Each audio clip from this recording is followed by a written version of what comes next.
After the conclusion of the 2011 Nationwide Series season, it was apparent that NASCAR still had work to do if they wanted to drive out all the Busch-whackers.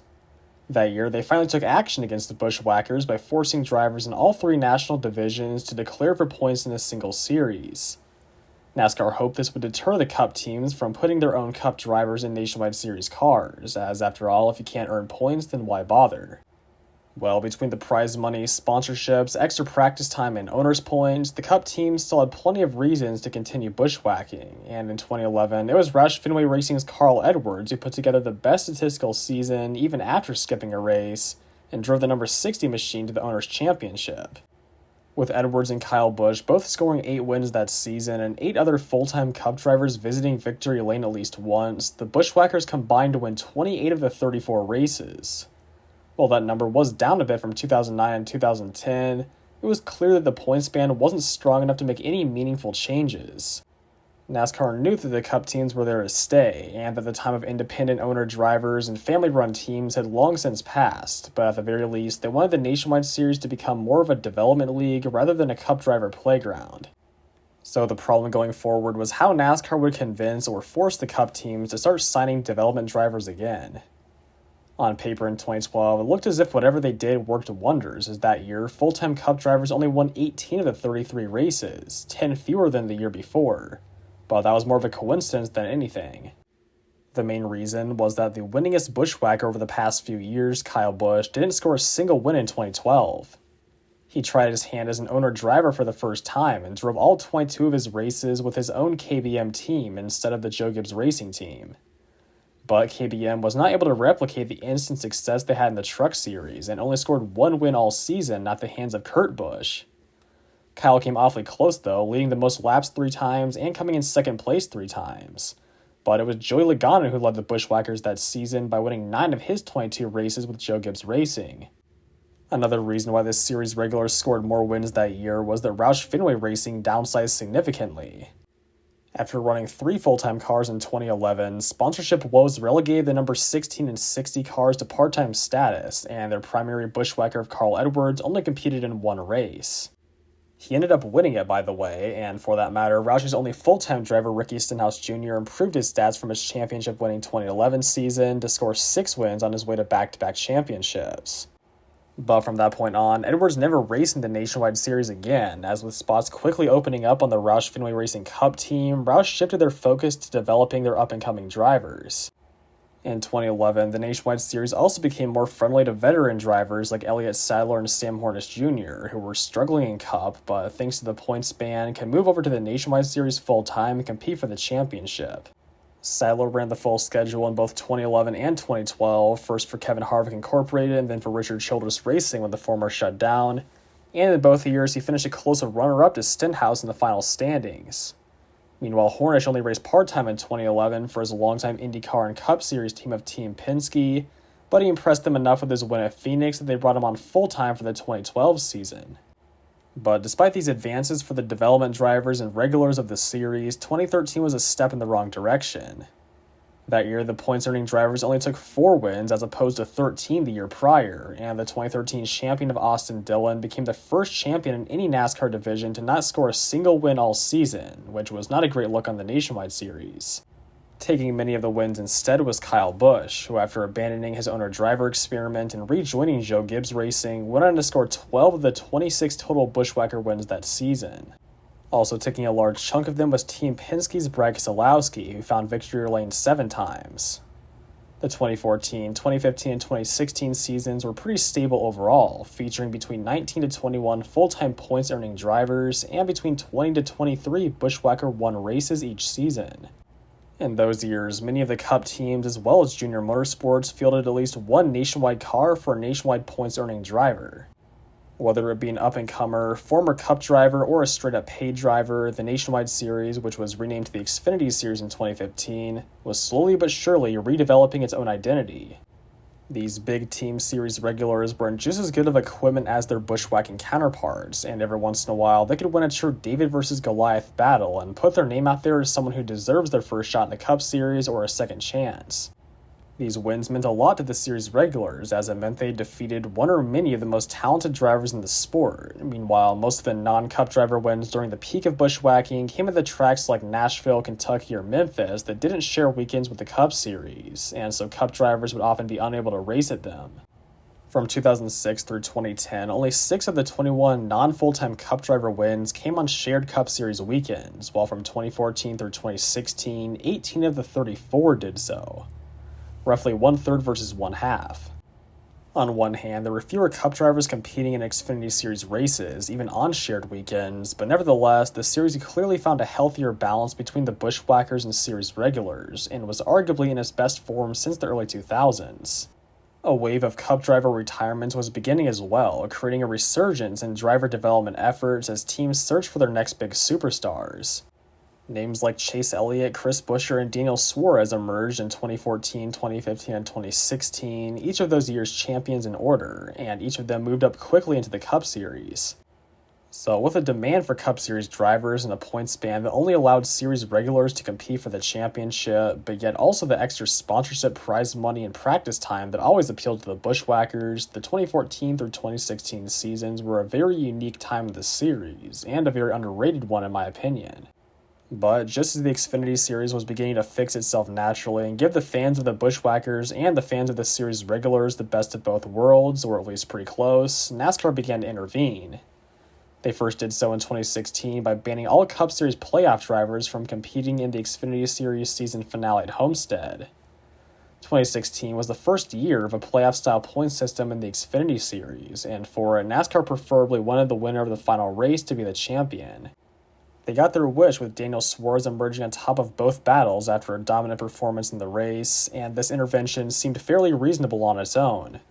Cup drivers could compete in any other race they wanted to throughout the season, but the Championship 4 race was all about the top-performing series regulars. However, in the midst of that change, NASCAR also announced a much harsher restriction going forward. Beginning in 2017, all drivers with more than 5 years of full-time Cup Series experience will be limited to a maximum of 10 Xfinity Series races per season, and banned from competing in any Dash for Cash races as well as the final 8 races. Since the points ban, bushwhackers had started in fewer and fewer races each season as the team shifted their focus to their points-earning drivers, and in 2016, Austin Dillon was the most frequent bushwhacker with only 19 starts. That stat was at its lowest since 1999, so while many years in between then and 2017 could have definitely benefited from Cup driver limitations, it seemed to be a pretty unnecessary rule at that point. But internally, NASCAR and Xfinity wanted to take the series further in the direction of a development league, and with the new slogan of "Names are made here," it was a bit contradictory to have Kyle Busch still winning 10 of his 17 races in 2016, and managing to lead the most laps of any driver by a long shot, 1,401 more than the next closest driver of Kyle Larson, who was also a part-time Cup leech. While that wasn't out of the ordinary by any means, NASCAR was still unimpressed with the state of the series and wanted to give the development drivers and other series regulars even more of the spotlight in the coming years as part of their modernization efforts. In 2017, only Kyle Busch and Joey Logano made use of all 10 starts, winning 5 times and 1 time respectively, while 6 full-time Cup drivers who didn't reach the 5 years of experience limit competed in more than 10 races.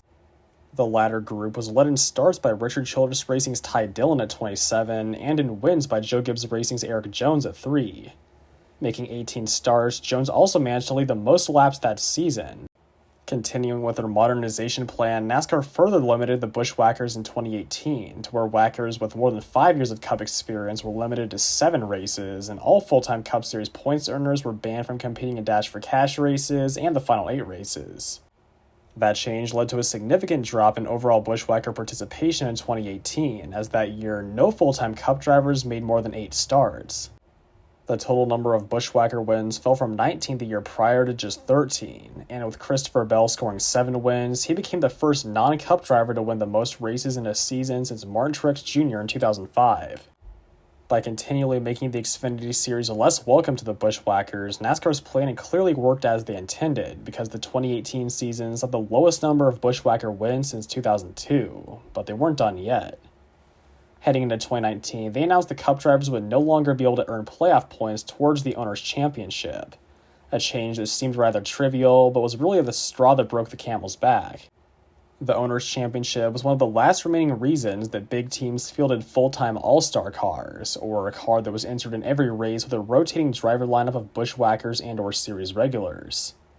While the Cup drivers had long since been banned from earning driver's points, the points they would have earned still fully counted towards their car's owner's points. And although it is hardly mentioned on the broadcast, the Owners' Championship matters significantly more to the teams because it pays significantly more. Since the points ban in 2011, the Owners' Championship had been won by these primarily bushwhacker-driven all-star cars multiple times, with the Roush number 60 getting it done in 2011, the Joe Gibbs number 18 in 2012, and the Penske number 22 in 2013, 2014, 2015, and 2017. By essentially handicapping these all-star cars in the Owners' Championship, teams had much less incentive to continue fielding them, especially on a full-time basis, and so in 2019, the Bushwhackers finally folded and collectively had their worst season in the history of the Xfinity Series. That year, Kyle Busch was the only Cup driver to make use of all 7 of his allowed races, and he went to victory lane 4 times. But that was it. Those were the only races won by a full-time Cup driver all season. While other bushwhackers made one-offs or a few starts here and there, they all came up short of a win. As far as the Owners' Championship, the Joe Gibbs Racing 18 car that Kyle Busch drove still qualified for the playoffs, but without any of Busch's wins providing playoff points and the development drivers struggling in the rest of the races, the car was eliminated from the first round of the playoffs. The only other full-time all-star car that season was the Junior Motorsports number 8, which competed with the series regulars in all but 5 races, and was also eliminated in the first round. The Team Penske and Chip Ganassi Racing All-Star cars, which have been 2 of the most successful in recent years, both stopped running full-time, with the Ganassi team even shutting down their Xfinity operations entirely. Going into 2020, bushwhacking was at an all-time series low, as intended by NASCAR, and they wanted to ensure it never made a comeback, so they edited the bushwhacking rules to be even harsher by limiting all drivers with just 3 or more years of Cup experience to a maximum of 5 races. Once again, the only driver to make use of all of their allowed starts was Kyle Busch, who went 1 for 5 in that Joe Gibbs 54 car, and thus scored the only bushwhacker win that season. The team might say they had 2 as they failed post-race inspection after crossing the line first at Texas, but nevertheless, bushwhacking was all but dead in NASCAR. The only other full-time Cup drivers to make any starts that season were Denny Hamlin and Brad Keselowski, each in one-off appearances, and the only all-star car that season was the Junior Motorsports 8, which competed with series regulars in every race. Technically, Timmy Hill ran the full Cup schedule that year and also ran 29 Xfinity Series races, but given that he was racing for MBM Motorsports in both series, I think it's safe to say he was void of the bushwhacker label. Regardless, NASCAR was finally satisfied with their bushwhacking rules, and as of this recording, they have remained the same as in the 2020 season. But in 2021, bushwhacking was rejuvenated a bit from its all-time low the year prior, mostly thanks to the man the rules were written for, Kyle Busch, who won all 5 of his allowed races in the Joe Gibbs number 54, and in doing so tied Austin Cindric and A.J. Allmendinger for the most wins that season, as well as more importantly, becoming the first driver to win 100 Xfinity Series races. Ending this season with 102, Busch claimed he would retire from this series with his likely unbeatable record, as for reference, the driver with the next most wins is Mark Martin with 49. The Joe Gibbs Racing All-Star car was also brought back to its full glory that season, running full-time with the rookie Ty Gibbs as the primary driver. With Ty scoring 4 wins en route to arguably the greatest part-time first-year season in NASCAR history, Kyle Busch winning all 5 of his starts, and Christopher Bell taking the only other bushwhacker win of this season at New Hampshire, the 54 car did the unthinkable and made the championship 4 even with the owner's points handicap. But at Phoenix, John Hunter Nemechek was only able to muster up a 6th place finish, and so the car finished runner-up to the Team Penske 22, which at that point was driven full-time by Austin Cindric. Which, not to be confused, the defending driver's champion of Cindric came in runner-up himself to Daniel Hemrick in that year's driver points. Also in 2021, there was a significant rise in the number of bushwhackers, and for a variety of reasons. That year was the first time NASCAR raced Dakota, and given that it was a shared weekend, multiple Cup drivers ran the Xfinity race to get track time. Other Cup drivers ran seemingly random Xfinity races throughout the season to help out small teams, like Austin Dillon and Tyler Reddick, who each made starts with Jordan Anderson Racing and Our Motorsports. Big teams also alliance themselves with small teams to essentially field extra part-time cars without worrying about making the field on owner's points. Such an example is Stewart-Haas Racing partnering up with BJ McLeod Motorsports to give both Kevin Harvick and Chase Briscoe extra seat time. In 2022, Stewart-Haas partnered with SS Greenlight Racing for the benefit of driver Cole Custer, and in their first race at Auto Club, Custer delivered the longtime independent team their first win in convincing fashion. Tyler Reddick also scored a small team their first win, piloting the Big Machine Racing entry to victory lane at Texas. And Kyle Larson recorded the third and final Busch-whacker win that season behind the wheel of the Junior Motorsports 88 at Watkins Glen. In Larson's other two starts, he competed for his Cup team of Hendrick Motorsports, who revived their Xfinity Series operations for the first time since 2009. But while it came close, he was unable to get them the trophy. Surprisingly, neither did Alex Bowman nor William Byron, who each drove the Hendrick car one time. Regardless, the HendrickCars.com sponsored team was a very strange addition to this series, given all the bushwhacking restrictions, and that they apparently had no intention of running the car full-time or with any drivers except their own Cup drivers. Hendrick returned for 7 races in 2023, and was met with much the same fate, close but no cigar. Like the previous year, Kyle Larson did snag 1 win, but for a different team, as he came out on top for Colleague Racing at Darlington after a rather messy final lap battle with John Hunter Nemechek. The number 10 car that Larson won with was Colleague Racing's first attempt at an all-star car, as that season they fielded it for just about half the Chevy Cup drivers, including Kyle Busch in 4 races, who broke his promise of retiring from the series, but it was AJ Allmendinger who scored the car's only other 2 wins that season. Their effort was only good enough for a 7th place finish in the owner's points, while the other all-star car, the Joe Gibbs 19, finished below them in 10th place. The 19 machine did, however, provide 2 more Bushwhacker wins, with the Cup rookie Ty Gibbs getting it done on the Indy Road Course and Denny Hamlin a few weeks later at Darlington. The 6th and final Bushwhacker win that season came with Eric Almirola, who drove a Stewart-Haas prepped car under the RSS Racing banner to the victory at Sonoma. While a Stewart-Haas alliance earned another longtime independent team their first win, the finishing order bore resemblance to the peak bushwhacking days, as all of the top 4 drivers were Cup leeches. That included the 3rd place finishing Hendrick entry of Kyle Larson, who was chasing down Almirola with 8 laps to go before overdriving the hairpin turn and clipping a tire stack, which kept the team's winless streak ongoing. However, it was Larson that finally broke the streak this season in 2024 with an overtime win at COTA, while Chase Elliott followed suit in his first race of this season at Charlotte. So far as of this recording, there have been 3 other Bushwhacker wins in 2024, 2 from John Hunter Nemechek and 1 from Christopher Bell, and all in the Joe Gibbs Racing All-Star number 20 car. Currently, the 20 sits 4th in owner's points, thanks as well to Ryan Truex and Eric Almirola scoring 1 win apiece. And with Truex and Almirola's playoff points actually counting, the 20 car is still in genuine contention for the owner's championship. But that is everything for now. Ever since the final bushwhacking rules changes in 2020, the Xfinity Series has arguably been the best it's ever been. Related or unrelated, the overall competitiveness of the field has increased significantly in recent years, and every full-time driver is a true series regular, either looking to prove themselves worthy of a Cup opportunity or build their legacy within the Xfinity Series. The series regulars still have plenty of opportunity to learn from the Cup drivers as well, as with teams like Joe Gibbs Racing and Hendrick Motorsports continuing to participate in bushwhacking on occasion, and Cup drivers helping out small teams on occasion, like with Ross Chastain and DGM Racing, or Tyler Reddick and Sam Hunt Racing. There's a good balance of trophy hunting and learning experience, and letting the series regulars battle it out amongst themselves. It seems as if NASCAR and most fans, including myself, are quite positive about the direction the Xfinity Series has taken, and hopefully it'll stay that way going forward. So that is all for the second part of the history of bushwhacking. I originally planned to cover bushwhacking in the truck series as well, but seeing that I'm already pretty far in time-wise, I'll have to make that another separate video down the road. It probably won't be the next upload, as I want to mix things up a bit for those of you who maybe weren't as interested in this project, but that video will be coming in the next month or 2 or somewhere around then.